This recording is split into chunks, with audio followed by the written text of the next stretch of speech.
मैं हूं वैदिक ऋषि।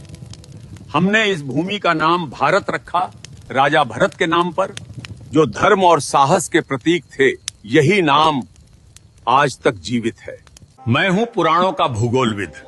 हमने भारत को जम्बू द्वीप कहा, जहां जम्बू वृक्षों से भरपूर भूमि थी। प्राचीन काल में पूरी धरती को इसी नाम से विभाजित किया जाता था। मैं हूं आर्य परंपरा का विद्वान। उत्तर से दक्षिण तक फैली इस भूमि को हमने आर्यावर्त कहा। यहाँ धर्म, ज्ञान और संस्कृति का वास था। मैं हूं फारसी यात्री। हमने सिंधु नदी को हिंद कहा और इस भूमि को हिंदुस्तान। यही नाम सदियों तक चलता रहा।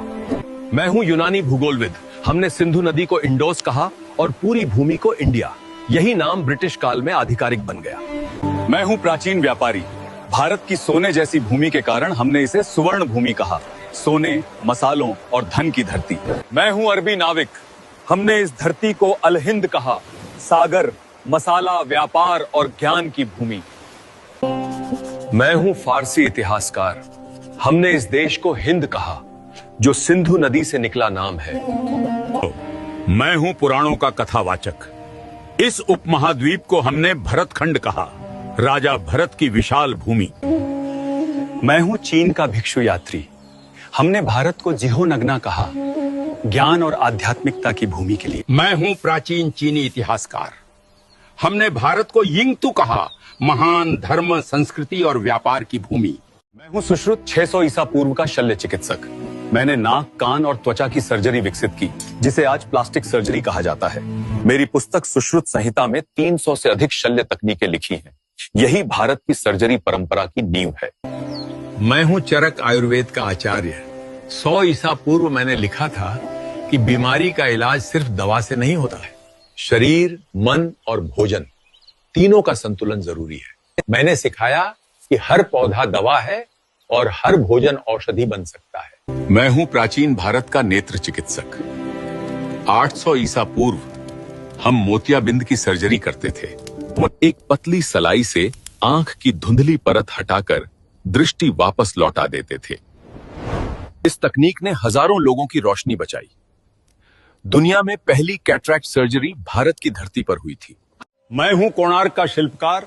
हमने सूर्य मंदिर को इस तरह बनाया कि हर पहिया एक सटीक घड़ी की तरह समय बताता है।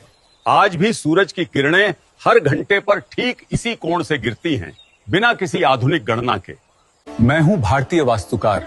हमने ऐसे भवन बनाए जहां हर दिशा, हर खिड़की ऊर्जा के अनुसार तय थी। बिना बिजली के भी ये इमारतें खुद को ठंडा रखती थी। यही था वास्तुशास्त्र का असली विज्ञान। मैं हूं हड़प्पा का अभियंता। 4000 साल पहले हमने बनाई पक्की नालियां और भूमिगत सीवर प्रणाली। हर घर में जल निकासी का रास्ता अलग था। इतनी सटीक योजना आज भी आधुनिक शहरों के लिए मिसाल है। मैं हूं वो कारीगर जिसने बनाया दिल्ली का लौह स्तंभ। लगभग 1500 साल पहले इसे बिना किसी आधुनिक तकनीक के ढाला गया था।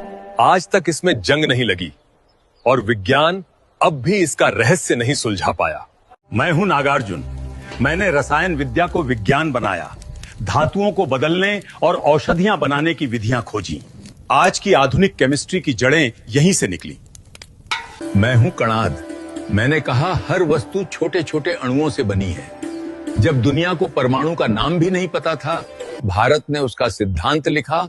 यही था हमारा विज्ञान, अदृश्य को भी देखने की दृष्टि।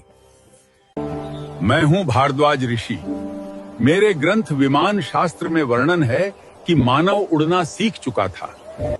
ऐसे यंत्र जो आकाश में, जल में और पृथ्वी पर चल सकते थे। आज के वैज्ञानिक इसे एरोडायनामिक्स का प्राचीन रूप मानते हैं।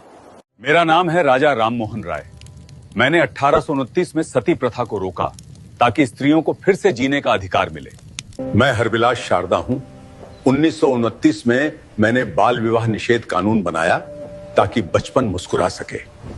मैं सावित्रीबाई फुले हूँ। 1848 में मैंने लड़कियों के लिए पहला स्कूल खोला, ताकि ज्ञान पर सबका अधिकार बने। मैं हूं ईश्वर चंद्र विद्यासागर। मैंने 1856 में विधवा पुनर्विवाह कानून बनवाया, ताकि हर स्त्री को सम्मान मिल सके। मैं हूं मौर्य सम्राट अशोक।